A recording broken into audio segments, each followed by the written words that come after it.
بسم اللہ الرحمن الرحیم رب اشرح لی صدری ویسر لی امری واحلل عقدۃ من لسانی یفقہوا قولی اللہم صلی علی سیدنا و مولانا محمد وعلی آلہ واصحابہ وبارک وسلم الصلاۃ والسلام علیک یا سیدی یا رسول اللہ وعلى آلك وأصحابك يا خاتم النبيين أعوذ بالله من الشيطان الرجيم بسم الله الرحمن الرحيم قال فعلتها إذا وأنا من الضالين ففررت منكم لما خفتكم فوهب لي ربي حكما وجعلني من المرسلين وتلك نعمة تمنها علي أن عبدت بني إسرائيل صدق اللہ العظیم۔ موسیٰ علیہ السلام نے کہا میں نے وہ کام اس وقت کیا تھا جب میں بے خبروں میں سے تھا، پس جب مجھے تم سے خطرہ محسوس ہوا تو میں تمہارے پاس سے چلا گیا تو میرے رب نے مجھے حکم عطا فرمایا اور مجھے رسولوں میں سے بنا دیا۔ اور کیا تو مجھ پر یہی احسان جتا رہا ہے حالانکہ تو نے بنی اسرائیل کو غلام بنا رکھا ہے۔ سورۃ الشعراء کی آیت نمبر 20 اور آیت نمبر 21 اور آیت نمبر 22، جس میں حضرت موسیٰ علیہ السلام نے فرعون کے کیے جانے والے سوالوں کا جواب دیا۔ کل کے درس میں اور پچھلی آیات بینات میں جو مضمون گزرا ہے، جب حضرت موسیٰ علیہ السلام فرعون کے دربار میں جا کر کہا کہ ایک تو بنی اسرائیلوں پر یہ ظلم کرنا چھوڑ دے اور ان کو غلامی سے نجات دے دے، اور دوسرا یہ ہے کہ رب العالمین جو ہے تو وہ ہے جو پوری کائنات کا خالق و مالک ہے، اور جو تو نے خدائی کا دعویٰ کیا ہوا ہے وہ تو اپنے اس دعوی خدائی میں جھوٹا ہے۔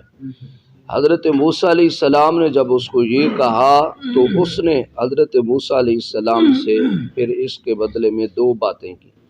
ایک تو اس نے کہا کہ اے موسیٰ تو جو ہے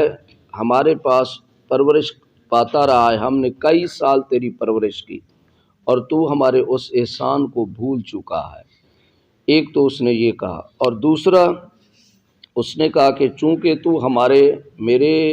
ایک بندے کو تو قتل کر چکا ہے اور اس کے بدلے میں ہم نے تمہیں قتل نہیں کیا، لہٰذا ہمارے تیرے اوپر جو ہے یہ دو احسانات فعلت کلتی فعلت وانت من الکافرین، یہ آیت نمبر 19 میں۔ تو اس نے کہا کہ تو جو ہے وہ احسان فراموش ہے، میں نے تیرے اوپر یہ احسانات کیے اور تو میرے احسانات کو بھول چکا ہے، لہٰذا تمہیں یہ زیب نہیں دیتا کہ تم جو ہے آ کر مجھے یہ باتیں کہو۔ جب اس نے یہ باتیں کی، دو باتیں حضرت موسیٰ علیہ السلام کو کی، تو حضرت موسیٰ علیہ السلام نے ان کی ان دو باتوں کا اس کے سامنے کھڑے ہو کر جواب دیا۔ آپ نے پہلا جو کہ قال فعلت، اس نے یہ کہا تھا کہ تو نے قتل کیا ہے، تو آپ نے فرمایا کہ قال فعلتها اذا، کہ میں نے یہ کام اس وقت کیا تھا کہ جب مجھے ابھی اللہ تبارک و تعالیٰ نے اعلان نبوت کرنے کا حکم نہیں دیا تھا، اور دوسرا اس لیے وَأَنَا مِنَ الضَّالِينَ، اس وقت کیا تھا جب میں بے خبروں میں سے تھا، یعنی مجھے اس وقت اس چیز کی خبر نہیں تھی۔ کس چیز کی؟ اس میں علماء نے مفسرین نے دو تفسیریں کی ہیں۔ ایک تفسیر یہ کہ چونکہ ابھی مجھے اعلان نبوت کا حکم نہیں ہوا تھا تو اس وقت میں نے یہ جو عمل کیا تھا، اس وقت میں اللہ کا نبی اور رسول، اس وقت مجھے اعلان کرنے کا حکم نہیں تھا، اور دوسرا کہ میں بے خبروں میں سے تھا کہ میں نے اس کو جو مکہ مارا، میں نے تو مکہ اس کو چھڑوانے کے لیے مارا تھا، اور مکہ بھی اتنا زور سے نہیں مارا تھا کہ یہ مر جائے گا، یہ تو میں نے جو مکہ مارا ہے تو ایک تو میں نے سہون جو ہے نہیں کیا، میں نے اس کو قصدن نہیں کیا، یہ تو سہو کے ساتھ ہوا ہے، میں اس کو مارنا بھی نہیں چاہتا تھا اور نہ میری مارنے کی نیت میں، اصل میں یہ تھا یہ دونوں لڑ رہے تھے اور تمہارا جو بندہ تھا ہمارے بنی اسرائیلی کے اوپر ظلم کر رہا تھا اور اس نے بنی اسرائیلی نے مجھے اپنی مدد کے لیے بلایا اور ظالم کے مقابلے میں مظلوم کی مدد کرنا یہ میرا فرض تھا، چونکہ وہ ظلم کر رہا تھا میں تو اس کو بچانے کے لیے گیا تھا اور جب اس کو موقع مارا تو وہ مر گیا، اور پھر اس کے بدلے میں میں نے کیا پھر جب وہ تیرا بندہ مر گیا، حالانکہ میں نے جان بوجھ کے نہیں کیا تھا، لیکن تم نے کیا کیا، تم نے کہا کہ موسیٰ کو پکڑو اور اس کو قتل کر دو، تم نے میرے فَفَرَرْتُ مِنْكُمْ لَمَّا خِفْتُكُمْ فَوَهَبَ لِي رَبِّي، تو نے اس عمل کی وجہ سے مجھے قتل کرنے کا ارادہ کیا تو میں تیرے شہر کو چھوڑ کے چلا گیا اور میں 8 سال تیرے شہر کو چھوڑ کے رکھا، حالانکہ یہ میرا قصور نہیں تھا، لیکن پھر بھی جو ہے میں 8 سال جو ہے تیرے شہر کو چھوڑ کے رہا، اور اب میری بات یہ سنو کہ وَجَعَلَنِي مِنَ الْمُرْسَلِينَ، اب میرے رب نے مجھے حکم دیا ہے اور اللہ نے مجھے رسولوں میں سے بنا دیا ہے، اب یہ اللہ کی طرف سے یہ میری ڈیوٹی لگ گئی، اب اگر تو کہے کہ میں یہ نہ کروں یہ نہیں ہو سکتا، اب تو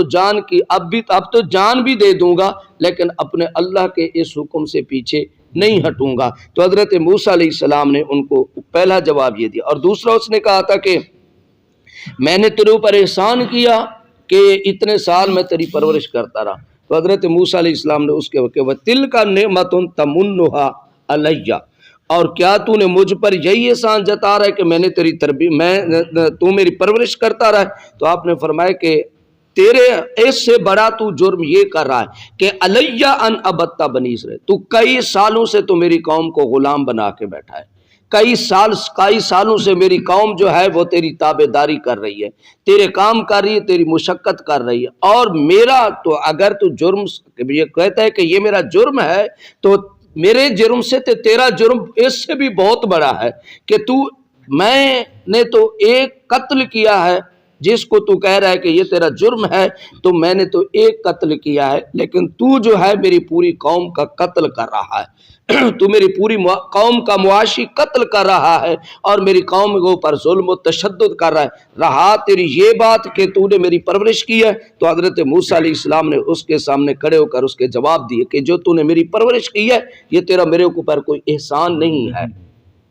فرعون جو ہے حضرت موسیٰ علیہ السلام کی پرورش کرتا رہا، حضرت موسیٰ علیہ السلام جو ہے اس کے دربار میں پلتے رہے، تو ایک کافر کے پاس جو ایک نبی جو ہے کافر کا مال کھاتا رہا ہے، تو اس کی حضرت موسیٰ علیہ السلام نے اس کے دربار میں کھڑے ہو کر جواب دیے، آپ نے فرمایا کہ یہ جو تو میرے اوپر احسان کر رہا ہے یہ تیرا کوئی احسان نہیں ہے، کہ آپ نے فرمایا اس کی وجہ یہ ہے کہ تو نے بنی اسرائیلیوں کا حکم دیا تھا کہ ان کے لڑکوں کو قتل کر دیا جائے، یذبحون ابناءکم ویستحیون نساءکم، تو جو ہے میری قوم کے لڑکوں کو قتل کرتا تھا اور تو نے 1 لاکھ کے قریب میری قوم کے بچوں کو قتل کرا دیا تھا، یہ فرعون نے یہ کام کیا تھا، 1 لاکھ بچوں کے قریب اس نے قتل کرا دیا تھا کہ حضرت موسیٰ علیہ السلام پیدا، آپ نے فرمایا کہ اگر تو میری قوم کے بچوں کو قتل نہ کرتا تو میں کبھی تیری پرورش میں نہ آتا، میری تو ماں پرورش کرتی، اور وہ بچے جو مر گئے تو کہتا نا کہ میں نے تیرے اوپر احسان کیا، بلکہ تو نے ظلم کیا ہے میری قوم کے اوپر،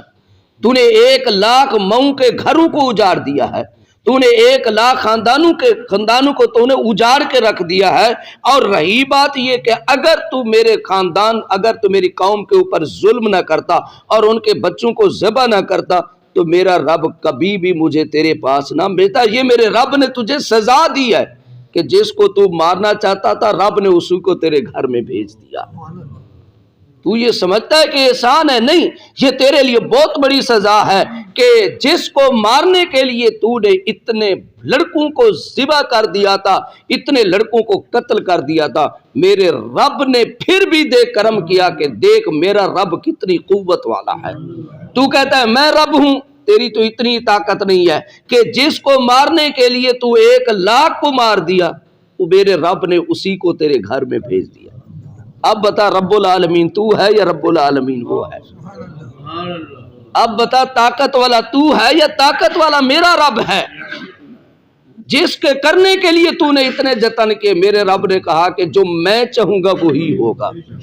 یخرج الحی من المیت و یخرج المیت من الحی۔ یہ میرے رب کی شان ہے، جس کو زندگی دے دے، جس کو موت دے دے، وہ چاہے تو زندہ سے مردہ نکال دے، وہ چاہے تو مردہ سے زندہ کو نکال دے۔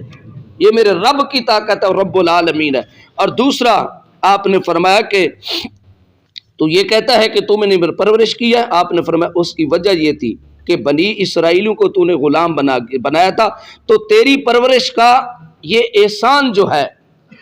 تو نے یہ کہتا ہے کہ میں نے تیری پرورش کی ہے، تو سن تو میری قوم کے اوپر ظلم کرتا رہا، لہٰذا تیری وہ نیکی تیرے اس ظلم کی وجہ سے ختم ہو گئی ہے۔ بندہ کسی کے ساتھ نیکی کرے، نیکی کرنے کے بعد اسی کے ساتھ زیادتی کر لے، ہم کہتے ہیں کہ تو نے اپنی نیکی ضائع کر دی ہے، تو اپنی نیکی تباہ کر رہا ہے۔ تو جب بندہ کوئی نیکی سے اوپر نیکی کرے اور نیکی کرنے کے بعد اپنی نیکی کو احسان کو جتلائے بھی صحیح، تو یہ بھی احسان کو جتلانا بھی نیکی کو ضائع کر دیتا ہے۔ اگر کوئی بندہ کہ یار تو یاد کر میں نے تیرے اوپر احسان نہیں کیا، میں نے تیرے ساتھ وہ نیکی کی ہے، یہ جملہ کہنے سے انسان کی نیکی ختم ہو جاتی ہے۔ یہ جملہ کہنے سے انسان کی نیکی ختم ہو جاتی ہے جب انسان اپنے احسان کو جتلاتا ہے۔ بلکہ نبی صلی اللہ علیہ وسلم فرمایا کہ وہ انسان جو ہے بدبخت ہے وہ شخص جو اپنے احسان کو جتلاتا ہے۔ احسان کر کے جتلانا احسان نیکی کو تباہ کر کے دے دے، اس لیے کہا کہ نیکی کر دریا میں ڈال دے، یعنی نیکی کرنے کے بعد تو ذہن سے نکال دے اپنی جو نیکی کسی کے ساتھ کی ہے، جو احسان کیا ہے، احسان کرنے کے بعد تو ایسا ہو جا کہ تو نے کبھی اس کے ساتھ نیکی کی ہی نہیں ہے۔ آپ نے کہا کہ دوسرا تیری اس بات کا جواب یہ ہے کہ تو نے چونکہ میری قوم کے اوپر ظلم و تشدد کیا، لہٰذا تو جو نیکی کی تھی اپنے اس ظلم کی وجہ سے تو اپنی نیکی کو تباہ کر دیا۔ اور تیسرا آپ نے فرمایا کہ تو نے میری قوم کو غلام بنا کے رکھا تھا اور تو میری قوم کا آقا تھا، تو وہ میری قوم کا آقا، میری قوم جو ہے تیری غلام تھی۔ اور دوسرا کہ تو نے میری قوم کے مال و متاع کے اوپر بھی قبضہ کرا، پوری کی پوری معیشت کے اوپر فرعون نے قبضہ کیا ہوا تھا، بنی اسرائیل کی معیشت کے اوپر سارا کچھ اس کے اوپر قبضہ کیا ہوا تھا۔ اور آپ نے فرمایا کہ چونکہ تیرے پاس جو مال تھا تو میری قوم کا مال اکٹھا کرتا تھا اور وہی مال تو نے میرے اوپر خرچ کیا ہے، لہٰذا وہ تو مال ہی ہمارا تھا، وہ تو مال تیرا تھا ہی نہ، تو وہ میری قوم کا میرا مال تھا، لہٰذا اس وجہ سے بھی تیرا یہ جو احسان ہے وہ میرے اوپر ختم ہو چکا ہے۔ اور دوسرا جو مالک ہوتا ہے وہ اپنے غلام کی کھانے کا، پینے کا، رہائش کا، خوراک کا، جو وقت کا بادشاہ ہوتا ہے وہ اپنی رعایا کا سارا اہتمام کرتا ہے۔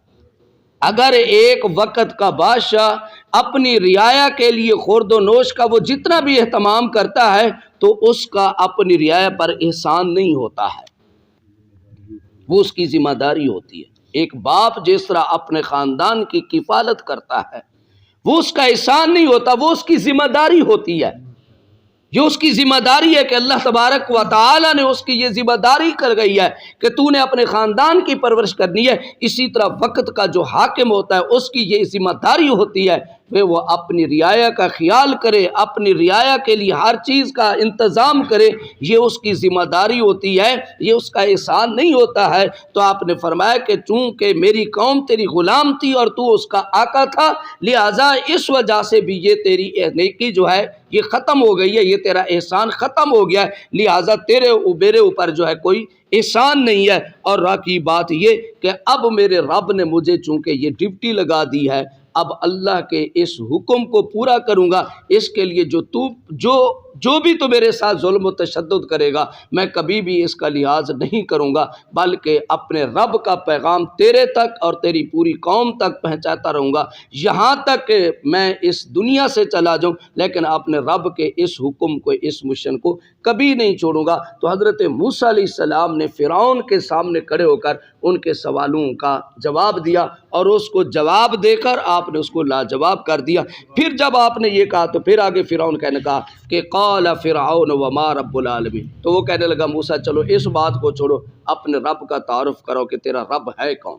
اب اپنے رب کا میرے سامنے تعارف کرا۔ تو حضرت موسیٰ علیہ السلام نے فرعون کے دربار میں کھڑے ہو کر اللہ تبارک و تعالیٰ کا جو تعارف کرایا وہ آگے کی آیات بینات میں آ رہا ہے، انشاءاللہ کل کے درس میں کریں گے۔ اللہ پاک ہمیں عمل کی تو